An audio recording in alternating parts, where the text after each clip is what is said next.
Pemirsa, dan kita juga akan lihat bagaimana nih ya kondisi ini 2 bulan pasca penjarahan, kondisi rumah Uyakuya yang masih berantakan dan rencananya ini akan diperbaiki di bulan November mendatang. Ya, kita tahu ya di 30 Agustus mungkin menjadi suatu hal yang sangat traumatik gitu ya untuk beberapa orang yang mengalami penjarahan di rumah yang tentu sangat-sangat tidak dibenarkan. Dan kita berharap gitu ya ini juga bisa terkuak dan para pelakunya mendapatkan ganjaran. Pun juga untuk para anggota DPR ataupun wakil rakyat juga untuk lebih aware terhadap apa yang harus dia lakukan dan bagaimana dia mencitrakan dirinya di depan publik. Nah, semoga Uyakuya gitu ya nanti kalau mau direnovasi, dibenerin ini juga bisa sambil refleksi lagi gitu kan. Semoga bisa menjadi orang yang lebih baik ke depannya dan kejadian seperti ini jangan sampai terulang. Betul sekali, apalagi kalau kita belajar soal yang namanya ikhlas gitu ya. Belajar untuk ikhlas itu pastinya membutuhkan proses yang begitu panjang yang tidak akan bisa diselesaikan dalam 1 malam. Tetapi dalam 1 malam di tanggal 30 Agustus ini Uyakuya dan juga keluarga kehilangan banyak hal, terutama dokumen, barang-barang yang sangat penting sekali, bahkan piala penghargaan gitu, bahkan banyak sekali kenangan bersama keluarga. Dan inilah update dari Uyakuya. Injakan kaki di rumah usai dijarah, Uyakuya lihat langsung kondisi hunian yang dulu mewah, kini porak-poranda dan nyaris tak ada barang tersisa di dalamnya. Inilah peristiwa di Sabtu malam 30 Agustus 2025 lalu, salah satu malam paling kelabu yang menyisakan pilu tak berujung bagi Uyakuya dan keluarga. Dan untuk pertama kalinya, 2 bulan usai penjarahan terjadi, Uyakuya bicara soal luka akibat rumahnya dijarah massa. Dalam sorot kamera insert, saat berada di negeri jiran Malaysia, Uyakuya ungkap bagaimana amuk massa menjarah rumahnya dalam seketika melenyapkan seisi rumahnya. Bukan hanya barang milik Uya dan keluarga, barang-barang karyawannya pun ikut dijarah massa.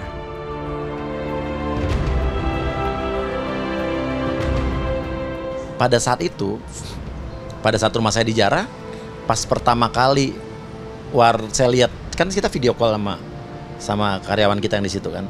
Pas akhirnya Pak tembus Pak masuk, udah saya matiin video call, saya ikhlas aja.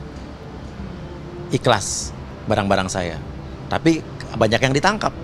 Saya tidak pernah melaporkan itu ke polisi. Tapi polisi menangkap para pelaku-pelaku penjarahan itu lewat video-video yang beredar di sosial media. Kalau ditanya barang yang hilang, ya udah kalau barang saya mah udah saya ikhlas aja. Tapi kalau ditanya bagaimana barang-barang yang lain, saya tidak bisa menyimpulkan gimana rasanya karena bukan barang saya, tapi saya tahu perasaannya. Barang mertua saya tidak tersisa satupun. Hanya ada sisa foto-foto sedikit yang itu juga udah ada yang dirobek. Saya nggak ngerti kenapa foto mesti dirobek. Ijazah saya hilang, tapi sudah balik lagi. Kembali lagi kemarin. Foto nikahan saya yang gede hilang, sudah balik lagi. Tapi foto-foto nikahan sama video-video nikahan, akad nikah dan resepsi saya itu nggak, sampai sekarang belum ada yang balikin. Dari barang hingga surat berharga, sebagian besarnya masih raib keberadaannya. Meski beberapa barang ditemukan polisi atau dikembalikan oleh si penjara, Uyakuya tetap meratapi peristiwa yang terjadi. Ikhlas soal barang-barang miliknya, tapi Uya berkalang nelangsa ketika mengingat barang anak-anak juga ikut digondol penjara. Bukan soal harga, tapi soal bagaimana barang-barang milik Cinta dan Nino tersebut dibeli dengan uang anak-anak hasil jerih payah mereka. Itu barang-barang anak-anak saya yang dibeli pakai uang sendiri, bukan pakai uang saya. Jadi saya ngerti juga bagaimana mereka sedih, walaupun mereka tidak mau memperlihatkan kesedihan di depan saya. Tapi saya tahu mereka pasti sedih karena itu hasil jerih payah mereka. Tapi nggak apa-apa. Saya waktu video call sempat sama Cinta Manino bilang, Cinta Nino nggak usah apa-apa, nggak usah kecewa, nggak usah sedih. Nanti jadi motivasi buat kalian kerja, kalian kuliah aja yang benar di Amerika. Jadi orang sukses, kerja keras hingga bisa membeli barang-barang itu lagi pakai duit sendiri toh. Kalian adalah anak-anak yang membanggakan buat papa mama karena kalian dari kecil pun sudah bisa berkarya. Entah yang bikin saya terharu adalah nanti kalau aku udah kerja udah sukses papa retire aja ya, pensiun aja. Cinta bilang gitu. Cinta, ada satu kata nih diambil dari YouTube gue deh. Cinta bilang tapi kalau papa pensiun pun papa jangan berhenti nolongin teman-teman PMI. Terus aku bilang ke Cinta juga nanti kalau udah kerja bantuin papa ya Manino. Jadi bagian kita kalau perlu punya apa kayak yayasan atau apa buat bantu teman-teman PMI. Dari cerita Uya saat berada di Malaysia, tim Insert mendapat lampu hijau dari si empu rumah untuk melihat langsung kondisi rumahnya sekarang 2 bulan pasca penjarahan terjadi. Rumah megah dengan istimewa kini hanya tinggal nostalgia. Pagar rumah rusak dan hilang, kaca-kaca pecah, dinding penuh coretan vandalisme. Tak ada lagi furnitur, tak ada potret keluarga, bahkan keran sampai kloset sekalipun ikut menghilang. Nah ini juga pemirsa di pintu samping di sebelah sini. Nah ini kalau dari luar ya cukup, ini habis pemirsa, ini kaca ini vandalisme juga masih ada. Untuk kondisi rumah Uya di dalam beginilah, tidak ada lagi furniture yang tersisa. Kalau dibandingkan dengan kondisi rumah ini sebelum dijarah, bagusnya luar biasa. Pemirsa, banyak furniture vintage seperti sofa, kemudian piano, dan banyak lagi. Nah ini kamar mandi di kamar Nino. Wow, bisa dilihat bahwa keran hilang. Keran ini hilang. Pemirsa, kemudian bahkan untuk klosetnya pun diambil oleh para penjara. Jujur sampai sekarang kalau ditanya kerugian berapa, teman gue juga nanya, gue nggak tahu berapa. Karena gue belum ngitung barang-barang yang hilang apa. Udah, rumah saya tuh bener-bener sampai wastafel aja, kloset hilang, keran hilang, sampai pipa dicabut, sampai apa namanya, kusen-kusen juga dicabut. Niat sih. Dan itu terorganisir sekali sih. Jadi itu kebanyakan dari luar, terus orang-orang yang RW-RW sebelah tuh pada ngikut-ikut gitu loh. Rumah Uya kosong melompong. Sang bintang belum bisa menakar kerugian. Ikhlas barang-barang berharga atau materi lainnya diambil massa, Uya-Kuya sesalkan barang-barang bersejarah baginya ikut diambil penjara.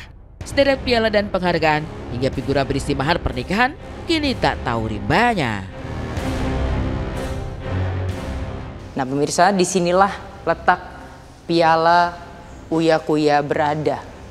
Di sini dulu berjejer piala penghargaan hasil karyanya sebagai artis. Namun saat ini bisa pemirsa lihat kosong, dan bahkan Uya-Kuya masih mengharapkan piala tersebut kembali. Untuk barang-barang yang kayak barang-barang bersejarah tuh kayak foto-foto, album foto, terus foto-foto pernikahan, terus piala-piala apa penghargaan saya itu dibalikin lah, kan buat apa kalian itu.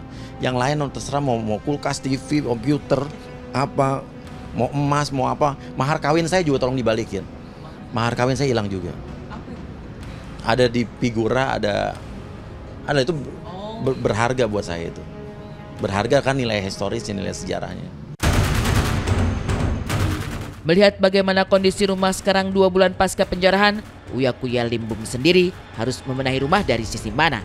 Tapi satu yang pasti, rumah tempat bernaung banyak orang tersebut akan diperbaiki. Entah berapa biaya atau berapa lama waktu yang dibutuhkan, Uya sudah merancang perbaikan yang akan dilakukan pada bulan November mendatang.